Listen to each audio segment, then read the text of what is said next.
Instinct या मूल प्रवृत्ति जीवित बने रहने की प्रक्रिया है।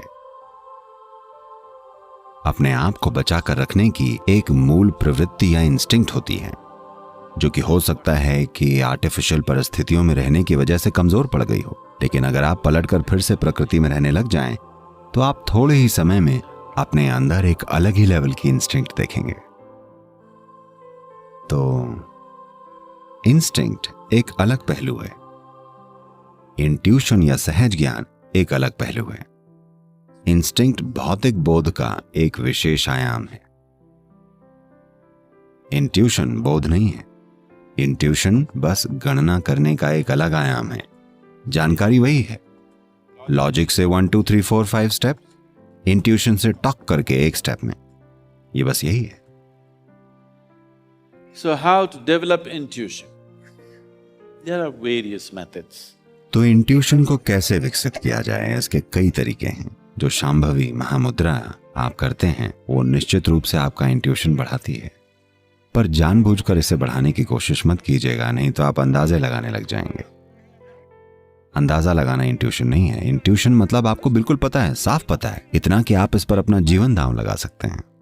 अंदाजे वाला काम आपको बहुत सारे कंफ्यूजन की ओर ले जाएगा। अरे ये मेरी गट फीलिंग है। कुछ लोग ऐसे होते हैं, उनका पेट हमेशा कुछ बोलता रहता है। मुझे लगता है शायद खराब खाने की वजह से।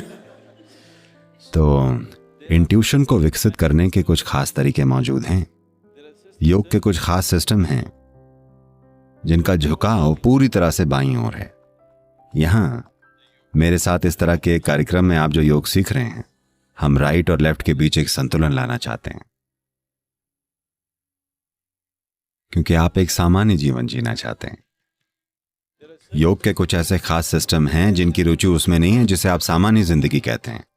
उनका एकमात्र झुकाव इंट्यूशन विकसित करने और जीवन को एक खास तरह से देखने में है। वो क्या करते हैं कि वो मोम लेते हैं और अपनी दाहिनी नाक को बंद कर लेते हैं। 12 साल के लिए, यानी सूर्य के एक चक्र 12.25 साल के लिए वो दाहिनी नाक को बंद कर लेते हैं, और आप पाएंगे कि तार्किक मन लगभग मर जाता है। आप में विचारों की कोई प्रक्रिया ही नहीं होगी। आप बस चीजों को बस यूं ही एक नाक की तरह जान जाएंगे। देखिए, अगर आपने कभी सांपों को पकड़ा है? नहीं। अगर आप एक सांप को पकड़े हैं, खासकर नाक को, इसमें इतना बोध होता है।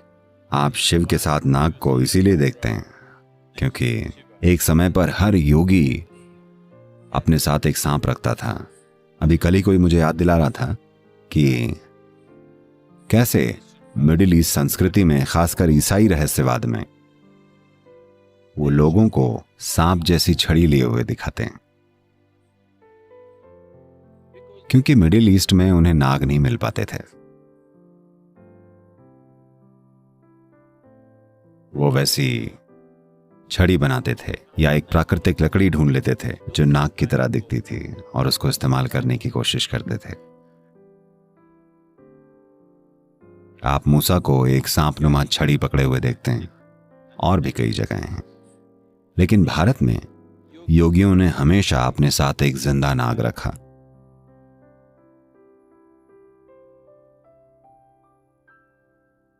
क्योंकि उसका बोध जबरदस्त होता है।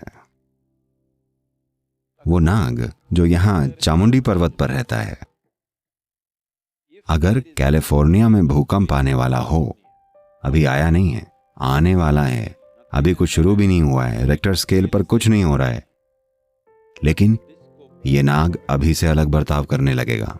अगर आपकी नजर पैनी है तो आप तुरंत जान जाएंगे कि क्या होने वाला है। उसका बोध इतना पैना है।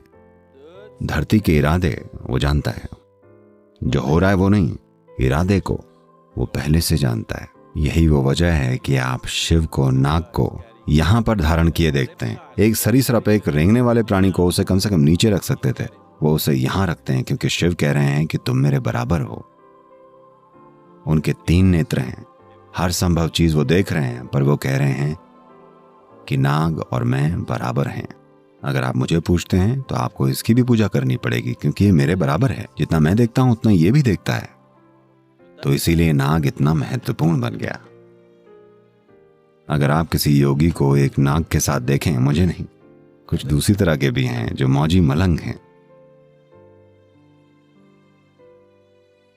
जिनके हाथ में कोबरा होगा और जिनके बाएं हाथ में हरे कांच की चूड़ियां होंगी। अगर आप उन्हें देखें और अगर आप उनकी नाक को देखें तो आप पाएंगे कि उन्होंने मोम की मदद से अपनी दाहिनी नाक को सील कर रखा है। और अगर आपने देखा कि मोम नहीं है तो इसका मतलब है कि उन्होंने अपने 12.25 साल का शौर्य चक्र पूरा कर लिया है और उनका साथ करने योग्य है। उनमें ऐसी चीजें हैं जिनकी आप कल्पना भी नहीं कर सकते। तो आप उस रास्ते नहीं जा सकते।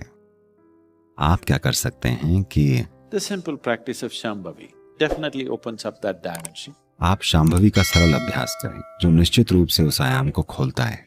पर इससे पहले कि आप इंट्यूशन में जाएं, ये बहुत जरूरी है कि आपके जीवन का तार्किक आयाम बिल्कुल ठीक तरह से स्थापित हो। नहीं तो हर मूर्ख जो सीधा सीधा तो सोच नहीं सकता, वो सोचेगा कि उसमें इंट्यूशन है। हाँ, पहले अपने जीवन के तार्किक आयाम को बिल्कुल साफ साफ स्थापित कीजिए, फिर इंट्यूशन को खोजिए, तभी अद्भुत होगा।